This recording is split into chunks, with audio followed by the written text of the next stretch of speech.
ഇന്നത്തെ വീഡിയോ മോളുടെ തൊട്ടിലിന്റെ make over video ആണേ. ഞങ്ങൾ നേരത്തെ ഒരു വീഡിയോ ഇട്ടിട്ടുണ്ടായിരുന്നു തൊട്ടിൽ കഴുകുന്നതായിട്ട്. തൊട്ടിൽ കഴുകി കഴിഞ്ഞുള്ള ഫൈനൽ ലുക്കാണ് ഇത്. നല്ല രീതിയിൽ വൃത്തിയാക്കി ഇട്ടിട്ടുണ്ട്. അത് ഞങ്ങൾ തൊട്ടിൽ സെറ്റ് ചെയ്യാൻ വേണ്ടിയിട്ട് തൊട്ടിലിനകത്ത് തന്നെ ഉള്ള ബെഡ് അല്ലാതെ എക്സ്ട്രാ ഒരു ബെഡും കൂടെ വെക്കുവേ. അതിനുശേഷം അതിന്റെ മുകളിൽ ഒരു ഡ്രൈ ഷീറ്റാണ് വിരിക്കുന്ന, റബ്ബർ ഷീറ്റ്. അതും കൂടി വിരിച്ചതിന് ശേഷം തുണിയുടെ ഒരു ഡ്രൈ ഷീറ്റും കൂടെ ഞങ്ങൾ വെക്കുവേ. പെട്ടെന്ന് വെള്ളം മൂത്രം വല്ലതും ഒഴിച്ചു കഴിഞ്ഞാൽ അത് ഒബ്സർവ് ആവാൻ വേണ്ടിയിട്ടാണ്. അതിനുശേഷം തലങ്ങണിയാണ് വെച്ച് കൊടുത്തിട്ടുള്ളത്.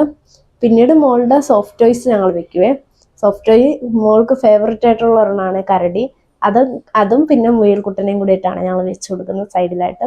പിന്നെ 2 സിലിണ്ടർ തലങ്ങണി കൊച്ച് അനങ്ങുമ്പം അപ്പുറത്തും ഇപ്പുറത്തും വന്ന് അറ്റത്ത് വീണ് കിടക്കാതിരിക്കാൻ വേണ്ടിയിട്ടാണ് ഞങ്ങൾ വെച്ച് കൊടുക്കുന്നത്. പിന്നെ മോള് കിടത്തി കഴിയുമ്പോൾ മോൾക്ക് തൊട്ടിൽ കിടക്കാൻ ഭയങ്കര ഇഷ്ടമാണ് കേട്ടോ. വെറുതെ കിടന്ന് തൊട്ടിലിൻ്റെ അടുത്ത് കഥയും പറഞ്ഞിരിക്കുന്ന ആളാണ്.